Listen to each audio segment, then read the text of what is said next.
Camera design is the layout of cameras for the player's point of view in the game. So, and what we do is we basically control that player's point of view throughout the experience. Cameras start with the design sheet being delivered to us by the level designer. That's the most basic form. We put in all the cameras for the design sheet. Once the cameras are in and it's been play tested and it proves that this is a good concept and we go forward with it, it gets sent off to the art department. That's where they'll take it and they'll spend, months sometimes making these areas look really epic, and then they'll get finished with it and then they'll hand it back to us. And a lot of times it's a little bit different, so we'll have to adjust some cameras. Once the art comes back in and someone's spent a year building that level, they can be very touchy if they spent a year styling in this formation and my camera just goes right past it. We try to do our best to show off everyone's hard work. And a lot of times there's a lot of cool things that you want to see in there that you can't see, so we'll go back and try to include those pieces in the shot that you get when you're playing the game. And from there, we play test it. This time externally, we get some people from the outside come in, take a look at what we're doing, making sure that that's great. After we get their feedback, implement their feedback, we're ready to go to the next area. Anything we can do to make the cameras feel cinematic. And they serve as a guide for the player too, to lead them in the direction that they need to go as well. Yeah, whether they know it or not. Yeah. It's sort of like people who play the God of War franchise, after a while they get a feel that if the camera's looking this way, that's important. In the very end, it always comes back down to what would the player want to see. Most games in the action genre, the player gets most of the control over the camera. The player has no control over the camera in the God of War series. Fans have been clamoring, and I hear you.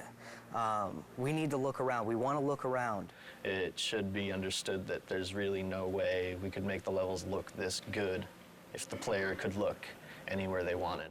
What we're trying to do, though, at this time around, is give you key points where you're in the adventure and you can control the camera. So maybe you're in a crazy puzzle room and you need to be able to kind of look around. So in some of these areas, we can give the player control, but in a limited fashion. I hope the fans will appreciate that we're trying to implement their feedback. What new feature do you like the best from the camera system? The rail-driven cameras.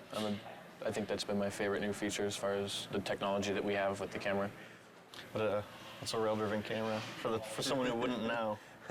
A camera that's animated along a course that we have even more control over what the camera is showing. The rail is essentially what we kind of live and die by.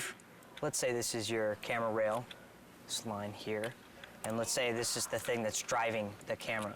And imagine this is a section of a hallway or something like that Kratos is moving along. We can take this camera here and we can key it. So we key to two different positions. So Kratos is here, the camera is here.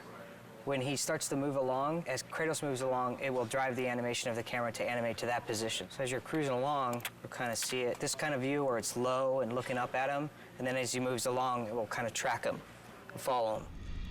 That's like one of our cool new things that we have that we think we can add a lot of kind of cinematic views to the game.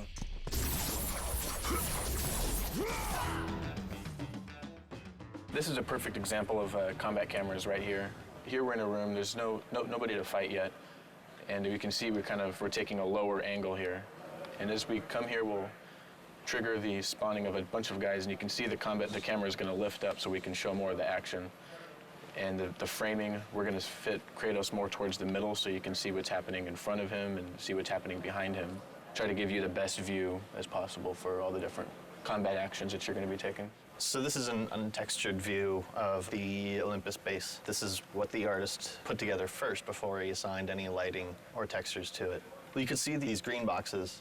These are the camera zones. They determine when Kratos is within one of those boxes, and once he is, the specific camera tied to that box gets activated. This is what a level would look like after we've added our cameras. You've got it panning around, following Kratos. If you were to take that off, it would basically look something like this. Very basic, not much excitement. You can't really tell where the player's supposed to be going. Adding the cameras is part of what definitely helps the level design flow. Here's a good example of some lead space. We're trying to tell the player this is where you want to go. Jump to this block over here. Once he's done the proper move, we zoom in, get him prepped for this nice shot of him making the leap. And then we transfer to another camera that shows him where you want to jump next, which is from here all the way down to there. So, and then he makes that jump. This would be an example of one of the vista shots we try to do in the game, which is you've got some really amazing piece of scenery in the background that the artists spent a lot of time building. So we want to get that into frame.